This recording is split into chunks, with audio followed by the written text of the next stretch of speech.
పత్రికా మిత్రులందరికీ పేరు పేరున ఉద్యమాభివందనాలు.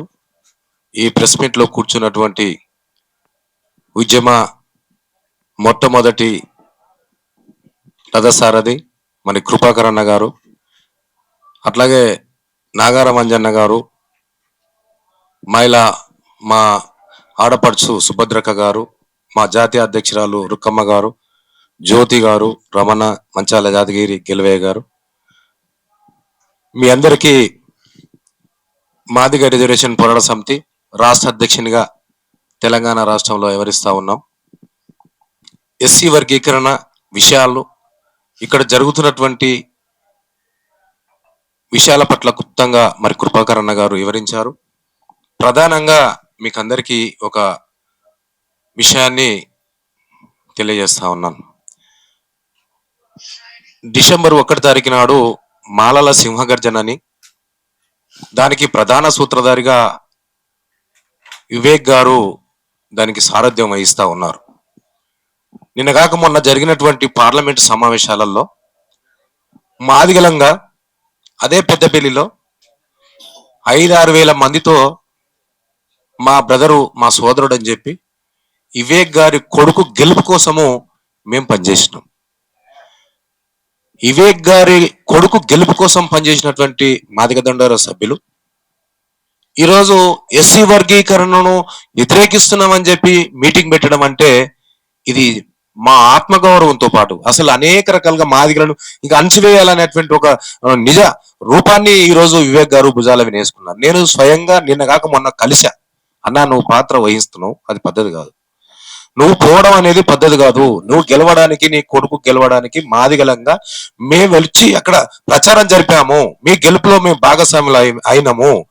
మాదిగలంగా ప్రతి నియోజకవర్గానికి 40,000, 50,000 యొక్క ఓటు శాతం ఉంది. మీలాంటి వాళ్ళు బయటకు వస్తే ప్రమాదం ఉంటుందని చెప్పడం జరిగింది.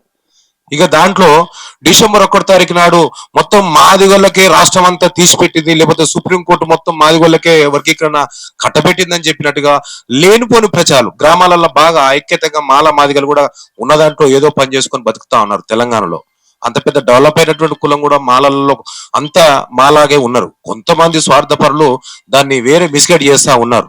కానీ ఆ గ్రామాలలో ఈ యొక్క డిసెంబర్ 1 తారీఖు మీటింగ్ పేరు మీద ఘర్షణ వాతావరణం తీసుకొచ్చేటువంటి పరిస్థితి ఈ వివేక్ గారే దానికి బాధ్యత వహించవలసిన అవసరం ఉంటుంది. ఎందుకు అంటే మాలలు వేరు, మాదిగలు వేరు. ఓకే, మాలలు వేరు, మాదిగలు వేరు, మీది మాది అంతా అలాగే. కాకపోతే ఈ ఉమ్మడి రిజర్వేషన్ల పేరు మీద ఎన్ని రోజులు మీరు ఈ రకంగా మమ్మల్ని బాధ పెట్టే పరిస్థితి తీసుకొస్తా ఉంటారు? సుప్రీంకోర్టు చెప్పిన అయినారు, రాష్ట్ర ముఖ్యమంత్రులు చెప్పిన అయినారు, మొత్తం అసెంబ్లీలో ఉన్నటువంటి ఏకగ్రీవ తీర్మానం చేస్తే కూడా మీరు అయినారు. మీలో ఉన్నటువంటి మాల సోదరులు మాదిగ వేదికలపైకి వచ్చేసి, గద్దర్ లాంటి వాళ్ళు, అద్దంకి దయాకర్ లాంటి వాళ్ళు వేదికలపైకి వచ్చేసి ఇది నిజమైనది, ఇది ఖచ్చితంగా ఇంప్లిమెంటేషన్ ఏబిసిడ్లు జరపాలని చెప్పినటువంటి మాల సోదరులు చెప్తే కూడా వినరు. కానీ ఇది ఒక దుర్మార్గమైనటువంటి చర్య. మేమేదో బలవంతంగా కట్టెలు పట్టి కొట్టి తెచ్చుకున్నటువంటిది కాదు. ఒక గౌరవప్రదమైనటువంటి సుప్రీంకోర్టు ఆర్డర్ ను ఇంప్లిమెంటేషన్ చేసే దాంట్లో రాష్ట్ర ప్రభుత్వం ముందుకు పోతుంటే కూడా ఈరోజు ఆ కాంగ్రెస్ పార్టీలో ఉన్నటువంటి వాళ్ళే ముఖ్యమంత్రిని కూడా డిస్టర్బ్ చేసేటువంటి పరిస్థితి తీసుకొస్తా ఉన్నారు. దయచేసి మీ చేతులు ఎత్తి దండం పెడతా ఉన్నాం. సోదరులారా, మిమ్మల్ని ఎప్పుడు కూడా అగౌరవపరిచే పరిస్థితి తీసుకురాలేదు. మనం అందరం అన్నదమ్ములుగా ఉండాలంటే అన్న తమ్మి ఉన్నటువంటి ఆస్తిని పంచుకుంటే తప్పేం లేదు. దయచేసి దానికి సహకరించవలసిన అవసరం ఉంటుంది. మీరు డిసెంబర్ 1 తారీఖు నాడు తలపెట్టినటువంటి మాలల సింహగర్జన మీటింగ్ వాయిదా వేసుకొని ఇక్కడ సుప్రీంకోర్టుకు ఏదైతే ఇచ్చిందో ఆర్డర్ ను ఖచ్చితంగా తలంచవలసిన అవసరం ఉంటుంది అనేది మీ అందరికీ పేరు పేరున మాల సోదరులకు విజ్ఞప్తి చేస్తా ఉన్నాను. అట్లాగే ఇక్కడ మాదిగా మేధావులు ఉన్నారు, మాదిగా విద్యావంతులు ఉన్నారు, మాదిగా ప్రొఫెసర్స్ చాలా మంది ఉన్నారు.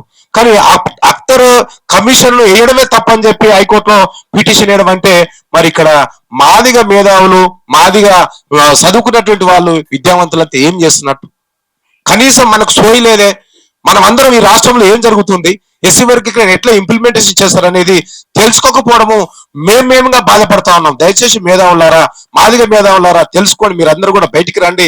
మరి కృపాకరణ చెప్పినట్టుగా మరి అఖ్తర్ కమిషనర్ గారు డిసెంబర్ 14 వరకే ఇది ఉంటది కనుక ప్రతి ఒక్కరము ప్రతి ఒక్కరొక్కరొక్కరు వచ్చేసి గుంపులు గుంపులుగా వచ్చేసి సంఘాల పరంగా వచ్చేసి మనకున్నటువంటి ఇంటెన్షన్ అయితే ఏ బాధ అయితే ఉందో ఆ బాధను అక్కడ లెటర్ ద్వారా వ్యక్తపరిచేసి ఖచ్చితంగా ఇంప్లిమెంటేషన్ సుప్రీంకోర్టును గౌరవిస్తా ఉన్నాం, ఖచ్చితంగా ఇది జరపాలని చెప్పి చెప్పవలసిన అవసరం ఉంటుంది అనేది మీకు అందరికి చేతులు జోడించి మీకు అందరికి నమస్కరిస్తూ సెలవు తీసుకుంటా ఉన్నా.